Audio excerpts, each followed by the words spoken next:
অনেকদিন পর নিজেকে নিয়ে কিছু কথা লিখলাম। ধ্বংসের দিকে তাকিয়ে মুচকি হাসি দেওয়া অদ্ভুত মানুষ আমি। হয়তো আমি পাগল, হয়তো অনুভূতির ভিতরে কোনো এক গভীর অতল দুঃখ বাসা বেঁধেছে।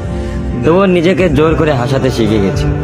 যেদিন ভেতরটা একবারে ভেঙে গিয়েছিল, সেদিনও বাইরে থেকে এক চিলতে হাসি মুখে নিয়ে সবার সামনে দাঁড়িয়েছিলাম।